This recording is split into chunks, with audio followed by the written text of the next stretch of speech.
Hello, everybody. Welcome back to the Reddit Asks Us podcast. Welcome back, all my friends on the internet. And welcome to any new faces or ears that might be listening or watching us on YouTube, listening to us on Apple Podcasts or Spotify, or anywhere else you get your podcasts. But before we head into the podcast, if you're watching on YouTube, make sure to like, comment, and subscribe. And if you're listening on Apple Podcasts, Spotify, wherever else you get your podcasts, make sure to leave us a rating and also leave us a review. You can find us on Instagram and TikTok at Reddit Asks Us Podcast, where there are clips of the show present that you can watch. I haven't been posting new clips lately because I've been extremely busy, but that is okay. You can tune in every week. I am your host, Luke Dick. Welcome to the podcast, everybody. I just want to say before we get into the episode, I don't know, today I think I might go for another little bit of a shorter episode. We'll see. There's a lot of stories here to kind of go through. But I also want to welcome again any new faces or ears that are listening to the show. We just hit the way that the episode downloads are measured, they're measured month by month. So, there's a little graph on my dashboard page where, it's every week or 2 week period, but then there's month sort of blocks. And just this month, we've hit a new all-time high in the past, I'm pretty sure it's within the past month for downloads. So thank you guys so much. We are almost at 10,000 complete all-around downloads for the entire show. There's more people downloading the show every week. You guys are amazing. It is so cool to see you guys listening to the show and enjoying the content. And I know I've had to switch it up. I'm going to be doing some more. I'm going to go back to some more interviews. I know I actually got access to do video podcasts and put them on Spotify. So soon enough, you guys will see one of those. Because I'll be doing another podcast with my friends. But the solo ones are great too, and I like doing the solo ones. They're fun. And I think they've been getting a lot of downloads recently too, so I'm hoping that everybody enjoys. So without further ado, let's get into the show. So this week's episode, it comes from AskReddit. What were the dumbest lies you believed as a kid? And just before we head into this, I want to say that as a kid, kids' minds are so, ignorant, but not in a bad way. They're ignorant because, as you develop and grow as a human being, you're able to understand more abstract concepts. And when you're told things, I'm pretty sure everybody can relate being told certain things as a kid, and you just you don't question it. You don't think anything else it would be any other way.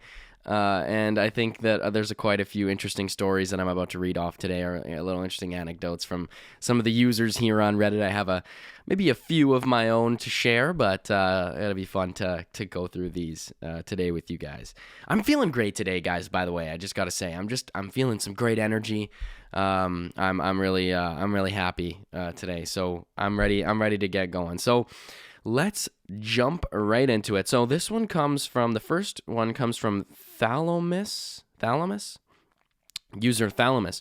Lost my stuffed animal, a white dog, in the airport in Miami when I was 5. It was my favorite, and I was really sad about it. A few weeks later, my mom presented me with a brown dog that otherwise looked exactly like the white one I had lost. She said the workers at the airport had found it and mailed it to us. But he got a tan because he was in Florida. Bought it hook, line, and sinker for a few years. Tan dog is now my son's, and he's a big fan. Oh, that's awesome. I like how it kind of comes like full circle like that. I love that stuff. I wasn't a huge stuffed animal kid. I had a friend as a kid who had to have a stuffed animal. He could not sleep. And I actually had a couple friends who could not sleep without a stuffed animal or like a few stuffed animals. And I gotta say, I was never one of those kids. I never attached myself to like a stuffed animal or anything like that. I'd be curious to know the psychology behind the whole stuffed animal thing, because mass-produced stuffed animals are sort of like a relatively new thing. So I don't know. Is it like I don't know where that behavior comes from. The whole needing a a stuffed animal to fall asleep. I don't know. Maybe it's like a companion or a friend or something like that. But then again, like it's not like it's a real dog, right? Like as a real dog, that's alive, right? So you actually have like a real I want to say tactile connection with the dog, whereas you know, a stuffed animal, like it doesn't respond back to you. It doesn't have it. I don't know. I'd be curious. Not knocking anybody who's stuffed animals, because I had lots of friends. It just wasn't my thing. I didn't have that. So this is a reply to that comment coming from Finnit. Hijacking your comment for a parental life pro tip. And I'm gonna remember this for when I have kids. This is actually really smart. If your kid has a favorite stuffed animal and it's possible to get a second one, do it and stash it away for the inevitable day that something happens to the original. You can also rotate them in active use so that you can wash one while your child has the backup. This is a really smart idea, because actually I do remember some of my friends as kids having stuffed animals, and they would lose them and they would just go nuts. They would go absolutely nuts. And I remember being there like, oh my goodness, like this seems like quite the dire situation. And I can understand, if you're that connected to something, and especially as a child, you that's your, because a lot of kids need these things to fall asleep, and they carry them around with them. So, it could be devastating. So very smart. Next one comes from DocBack1. I could not understand how all the death scenes in war movies seem so realistic. So I asked one of my older brothers how they did it. He proceeded to tell me that they empty out the state prisons in the area where the movie is being made, dress them up, and give them guns, and tell them if they survive filming, then they get to leave jail. Oh my God. I was told that around 7, and I believed it till I was 10. Wow, that is unnecessarily violent. Like, could you imagine as a kid just watching a movie and just being like, "Oh my God!" Like, okay? I've been rewatching some of the Avengers films lately, and some of the Marvel movies, and as an older person, because I watched a lot of these movies when I was a kid. Excuse me, when I was a kid, because I was born in 2001. So, if I think about with the first Tobey Maguire Spider-Man movies, the first one came out in pretty sure the year 2001. And then the next one is like 2003 or something, 2005, and then 2008.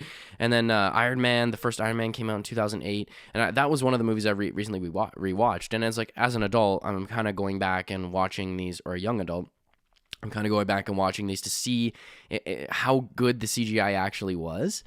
And it's interesting because as a kid, compared to anything previous in history, it was blowing everything out of the water. And compared to any previous movies that had been made, aside from maybe The Matrix, there was a lot of moments where I was watching to see how well the CGI was done, and I could just tell, I'm like, wow, this is super CGI'd. But I remember as a kid thinking like, oh my God, this is insanely realistic. And especially because, it's a constant evolution of how these things work. And especially because as a kid, that's coming out at the time, your imagination just goes wild. And I cannot imagine as a kid being told that those people who are fighting, like, could you imagine watching like one of the Avengers movies and you're seeing like even the civilians, like all these civilians die, and then you're just like, yo, oh my God. Like thinking that those are all real people, I would be devastated. I'd be shocked. I don't know if I'd ever want to watch a movie like that again. So this next one comes from XCL4N. That our entire house was covered by cork-sized security cameras that my parents could see every move. Yeah, I feel, parents do. Maybe I'll notice this when I'm a parent, or maybe I should just ask my parents. Because I've actually never even thought about asking my parents this before, but how do you notice your kids? You know what I mean? Because I remember doing things as a kid, and I remember thinking I was being super secretive, and my parents knew right away. They knew right away. Like, I remember that we had this big jar of brown sugar in the kitchen, and me and my sister, when our parents weren't looking, would sometimes eat it because it was so good. And there was, after that my parents had kind of caught on that we were eating this brown sugar, man, I remember like my mom would be outside gardening and then she'd be like, don't eat the brown sugar. Don't touch it. I know you're doing that. And I'm just like, I remember there was like a moment like that or something. Or she came up and said, stop, don't eat the brown sugar. Even before I ate it, I was like, geez, what the heck? How did you even know this? Like, parents have like a sixth sense about that sort of stuff, about their kids. Okay. Moving on to the next one. We have from user Sardonicus. My sister told me that if you count all the stones on Stonehenge, you will die. I still don't know how many stones there are in Stonehenge. I just called and told my sister about this, and she laughed for about 2 minutes. I've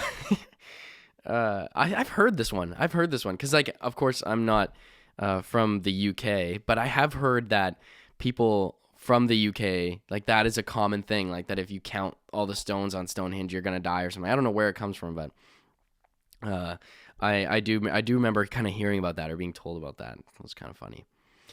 So this next one comes from hysterical_realist. My older brother pranked me once. I had watched a kids' TV show. I think it was The Electric Company, that featured a guest star who was a tap dancer. My brother convinced me that tap dancers made their tapping sounds not with their feet, but with their mouths. I spent the next several weeks trying to tap dance with my mouth noises before my mom made me quit. Oh my God. Yeah, I can imagine that would be extremely annoying, especially if you tell a kid that, man. If you tell a kid that, kids just go so wild and crazy with that sort of stuff. Like, they'll just take it and run. So if you tell a kid that that's how the noises on like how the tapping noises are made, they'll run with it, and they won't stop. They will not stop. Oh my goodness, I can't even. It's stressing me out even thinking about it right now. So, in case you guys are wondering, I'm probably not gonna have kids for a while, but that's okay. So this next one comes from user Roful. That the draining sound of the water in the bathtub was a monster that would suck you in as well. A lie made to make me get out of the bath. Okay. I don't know if I ever needed a lie to get out of the bath. I feel like, I don't know. I feel like I never, like, it was like, for me, it's been like at least bathing for me, even up until this day, it's always been like a get in, do my thing, and get out. Like, I know so many people who can take an hour-long shower. I could never. What do I do in there? What am I going to do? Once I'm done, like, washing myself and cleaning myself, like, what is there left to do? You know, like, I mean, like, I get it. Like, you're just supposed to be in there and let the water kind of hit you. But I'm like, it gets boring after a while for me. For me, I'm like, I kind of need to be, it's not entertaining enough, you know? Even when I have my speaker in there, when I'm playing music, I think tops, the longest shower I could probably ever take, 20 minutes, if that. Like, and that's pushing it. That's really pushing it. That's probably the longest shower I've ever taken, and I don't even know if I've ever taken a shower longer than that, because it's an unrealistic. All right, so this next one comes from user See You in the Sun. I like that username. That's cool. When I was a kid, I asked my dad if reading enough books could give you telekinesis, like Matilda. He said yes. I spent many years after that thinking I just wasn't doing enough. Wow. I mean, as a parent, if your child is going to ask you, like, well, I get telekinesis from reading. I mean, you want your child to read books, right? So why not? Just be like, oh, she's I'm yawning so much, guys. So yeah, you can just tell your kid, yes, like, you will literally get telekinesis if you read all of these books. Because, and Matilda too. Matilda is such a good movie. I don't know. My sister kind of put me onto that when we were kids. I don't know if anybody has seen the movie Matilda, but the premise of the movie is basically that this girl, who belongs to this family. I think is she an orphan or something, or a foster child? She's either a foster child or she was birthed to the family, but this family doesn't really care about her. She's kind of the black sheep of the family, right? So, or the ugly duckling. Like, no, she's not ugly, just in terms of a metaphor. So she always gets left out of stuff. They treat her horribly, and then she she goes to the library, starts reading all these books. I don't even think they even let her go to school. And so she starts reading all these books, and the more she starts reading, the more she starts to realize that she has this telekinetic ability where she can move things with her mind and do things with her mind that otherwise can't be performed by regular human beings. And she kind of the whole idea of the movie is that, you know, she goes through this, you know, very influential period in her life as a young child with these telekinetic powers, and she kind of uses them to her advantage, but she also has to, you know, kind of learn to be able to control them and to, you know, use them appropriately. Very good movie. Solid movie. And if you're a child and you want to get potential telekinesis, I can see why you would want to do that and be reading all those books. So this is a common one that I've heard. This next one is coming from Kitchen Commission 47. If you swallowed the black watermelon seeds in a watermelon, they would grow in your belly. You know, I heard this as a kid, and I think a part of me believed it. A part of me, no. Sorry, a part of me was like, I was like, hey, that can't be true. But then a big part of me as a kid was like, but yo, like what if it is true though? You know, I feel like this is one of those common ones that a lot of kids hear. I've definitely heard the black watermelon seeds. I also heard that if you eat apple seeds or something like that, you'll die. But it's because what's in an apple seed? It's like arsenic. No, not arsenic. Strychnine? No, strychnine? Arsenic? I think it's arsenic actually. That's inside an apple seed or something. So if you I'm pretty sure if you eat an apple seed, it's fine. But if you crunch down on it, I'm pretty sure you could die from that. Am I capping though? Am I an idiot, guys? I have no idea. I'm going to look it up after the podcast and be like, yep, either I'm an idiot or I was right. But I'm pretty sure there is some sort of poison that's inside of a seed for apples. But I did hear the watermelon one growing up. I did hear that. So this next one comes from IVUMB. My grandmother told me that pinching gave cancer. I got pinched at recess. Why? Pinching gives cancer. Oh, maybe to stop kids from pinching kids? I don't know. But what if you're trying to give a kid cancer? I got pinched once at recess and yelled at the person because I thought they were going to give me cancer. Yeah, I don't know why you would tell your child that. Or your grandchild. And then a reply from Silent D says, my mother told me basically everything she did not want me to do or have caused cancer. Salt? Cancer. Maraschino cherries? Cancer. Anything with any sort of food coloring in it? Cancer. Soda? Cancer. Spending too much time on the TV, computer, video games? Cancer. Now, pinching fell under the things that she didn't physically want me doing. Those didn't give you cancer. They gave you blood clots. Oh, God. Jumping from a high building? Blood clots. I don't know, man. That's too bad. I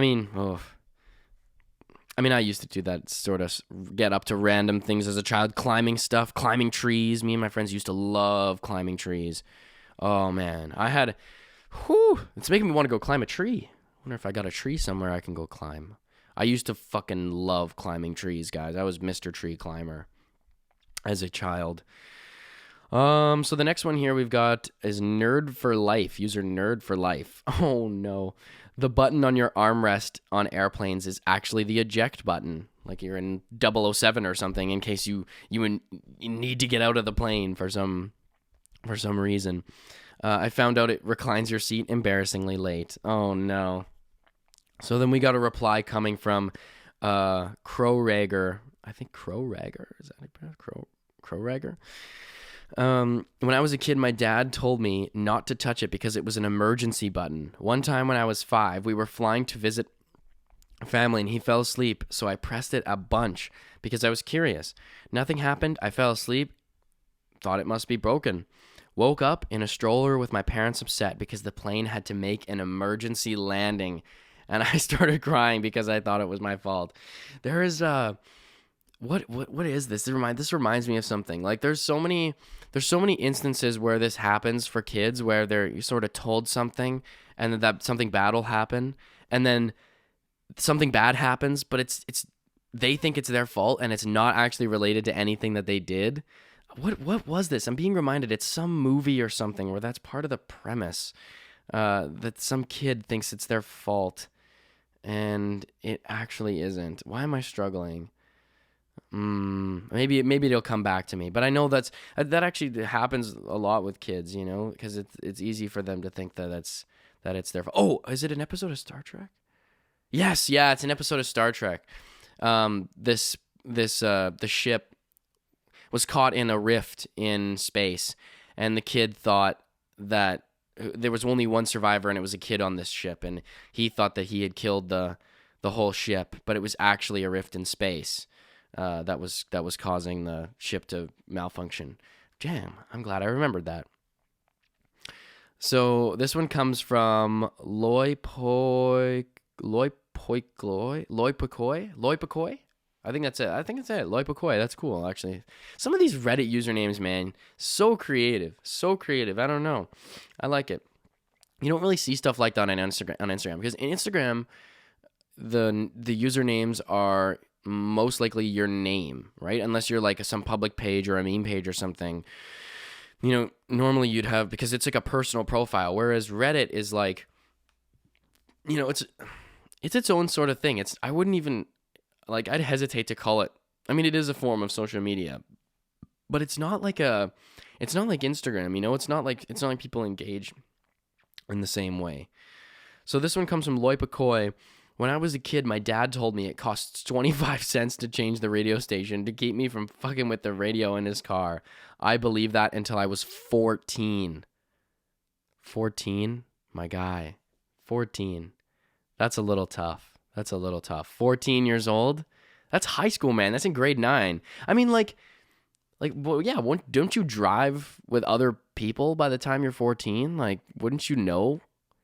I don't know. Maybe sometimes, man, and I can't even really speak on that, because I bet you there's things that I still think are like this, or that I thought were like, something like that, and then it turns out later I realized that. But I've been thinking, because as a kid, whenever like a good song would come on, I would make my parents just like repeat it and constantly keep playing it. I just wanted to sing it forever and ever and ever. And I just realized recently, I was thinking about this, and I'm like, damn, I must have annoyed the hell out of them so much. Like, what am I going to tell my kids? Like, I got to come up with some sort of excuse. I love music. I'm a huge music lover. And I love all different types of music. And I'm going to want to, as an adult, by the time I have kids, my music repertoire is probably going to be pretty huge. So, like, I want to listen to a diverse amount of songs. I'm going to have to come up with some sort of excuse to get them to, like, listen to different music and not have the same song play on repeat. Maybe I'll make up some lie, like all these people's parents who lied to them. So this one comes from Bad Gal BB2. I was in on this lie between my mom and my younger sister. My sister was about 5 years old at the time, and my mom convinced her that Benadryl was truth serum. My mom would threaten to give it to my sister if she knew she was lying. It was so hilarious, but my sister seriously believed it and would get upset. I think I've heard this one too. Maybe not necessarily Benadryl, but maybe it was Benadryl. But I have heard this too, that the whole truth serum thing. Because, as a kid, man, you definitely are not as good at lying as you think you are. I as a kid, I wasn't a kid. I would not say I was a kid who lied. Or no, I wasn't a liar, as a kid. I wasn't necessarily, I wasn't consistently lying. I really don't think it's manifested in my life as an adult, where some kids, they lie and they've been lying their entire lives. They just can't seem to kick it. But I was a kid who did lie. I did lie on occasionally, for sure. And it was like fairly, I wouldn't say consistently, but I'd say often enough I would lie. And it was not good. And you know, I don't even know where I was going with this, but kids do lie. So I mean, like, oh yes, right. So kids are not as aware that their lying abilities may not be as strong as they may think. So this whole truth serum thing, like if you already know your kid's lying, like you could tell, you just give them some of that truth serum and they'll tell the truth right away. So, there were so many good ones on this one, guys. There were so many good ones. Shout out to Reddit. Reddit has been fucking on fire recently. Everybody on Reddit's been so good. The episodes every week I feel like have been such great questions, very entertaining, just for me to read. I like doing these. They're a lot of fun. So let's go and see. Maybe I'll do a couple more. Oh, this is so bad. Oh, I did read this one before. Oh my god. All right, guys, saddle up. This one's from Gibby Dat.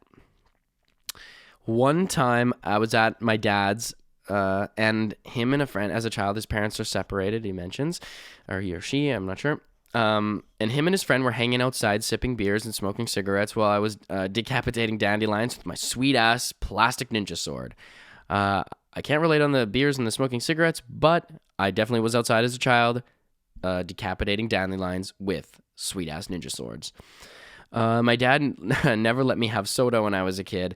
His friend left and my dad went inside to do the dishes. I saw a 7-Up can on the deck table and sprinted towards it and took a huge swig. Turns out they had been putting their cigarette butts, ashing and putting their cigarette butts in there. Oh God. I run inside and throw up and my dad goes, "What happened? What happened?" I lied and said nothing, but he figured it out. So he told me all the soda he buys tastes like that, even if they are unopened. Oh, God. I believed him for a few years until I was like 9. That one can't last as long because you're going to hang around your other kids as friends and they're going to be sipping a 7-Up and you're going to be like, "Dude, that is disgusting. What are you doing? I can't believe you're actually drinking that right now." And be like, "Dude, it tastes amazing. Have a sip." And you're gonna be like, "Whoa, like, I don't know." And then all the other kids are drinking and either try it and they're like, "Oh, this is good. This is fucking blessed." Like, damn. All right. So let's see. Let's see. Oh yeah, this is such a common one. So this one comes from user Tekaya. Tekaya? I hate like mispronouncing and asking some of the users' names because they know how they're pronounced, and it's just like, yeah. But then again, write something easily pronounceable. That if you sit close to the TV or computer screen, you're gonna go blind. I was told that during the summer of grade 5, and then got glasses in the 6th grade. Oh God! All I heard was "told you." As I tried on my first pair of glasses and was told that my sister 1 year younger won't need glasses because she listened. Oh my God, how brutal is that? And then she got her glasses less than a year later. Oh, that's funny. But, this was okay. I have a little bit of a theory about this. And, I feel like kids for a long time have been kind of being told around, at least since the television came out, that sitting close to a television or a computer screen was going to make you go blind. But the thing is that kids who are born, like, say, like I mentioned, I'm born in 2001, right? So I'm only 20 years old. I'm not super old right now. So, my generation, like, we grew up, and I'm sure anybody else who was a part of my generation can relate to this. We grew up in an era where technology was just advancing so fast. Like the computer that my parents had when I was 5 was not the same computer that we had when I was like 10, right? It was a completely different computer, totally different operating system. Like we grew up kind of being used to seeing all these changes. As kids we get introduced to iPods and iPhones and iThings and whatever. So all that technology was so brand new.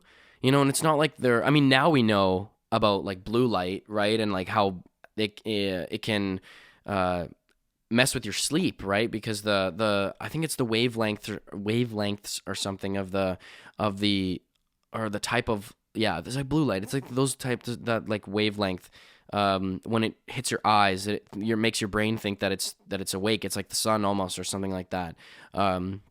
Or a light source, and it makes your brain think that it's light outside, and that's why you don't fall asleep as quick when you like watch television or watch your phone or look at your phone or computer when you go to sleep. But I think maybe it's just because there was so much of this new technology coming out, we never really knew any long-term effects that might have given us reason to believe that maybe kids would go blind, especially because TVs went from being like, okay, so as a kid, I remember we had one TV in our house, and it was in my parents' bedroom, and we didn't, like, as kids, we did not watch TV very much, like not until we were older, not until we were quite a bit older. But for most of my childhood, we had one TV, and it was in my parents' bedroom, and it was a TV that they had in the 90s, and it was this big, thick, giant television. I mean, as a kid, I mean, it's just a TV, but, as years progress, now it's like LCD, OLED, all this stuff, right? Like 4K now, and now you've got TVs that are like 8K and stuff. Like these giant sort of leaps in like pixelation and the different types of technology that they use to create TVs. Like, who knows? Maybe, yeah. Like I don't know. Like, as a parent, like all this sort of stuff's coming out. You don't want your kid to get hurt. Like, especially because I was a kid and I remember sitting in front of my computer screen all day. Like, I'm sure my parents were a little bit concerned about that. All right, guys, I think I'm going to wrap it up there for today. There was a couple more that I really wanted to read off, but you know what? We're already at 30 minutes here. I don't want to take up too much of your time if you're still listening.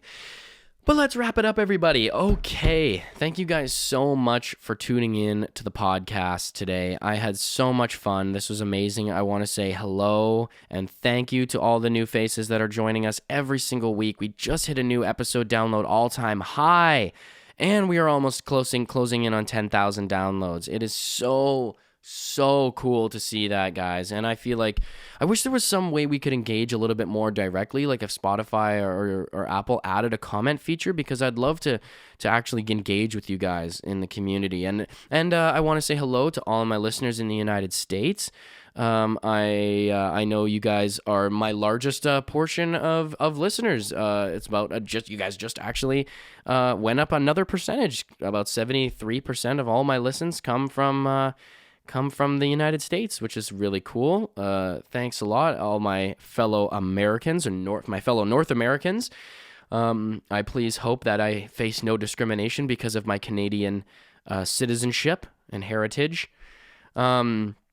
However, I do want to thank everybody from every single country that's been listening. We've got so many countries that have been listening to the show this past year, and it's been just so insane. Shout out to all my listeners in the UK. Shout out to all my listeners in Australia. Shout out to all my listeners in Ireland. Shout out to my listeners in Belgium, Germany. I know you guys are everywhere. Sweden. So I do want to say what's up, and of course my Canadian listeners. So without further ado, I'm going to stop talking. Thank you guys so much for tuning into this week's episode. If you're watching on YouTube, make sure to like, make sure to comment, and to subscribe. And if you're listening on Apple Podcasts, Spotify, wherever else you get your podcast, make sure to leave us a rating and also leave us a review. You can find us on Instagram and TikTok at Reddit Asks Us Podcast, where we post new clips of the show. Not anymore, but that's okay because you guys are still listening. So thank you guys so much for tuning into the show, and I will see you guys next week. Peace out. I'm your host, Luke Dick.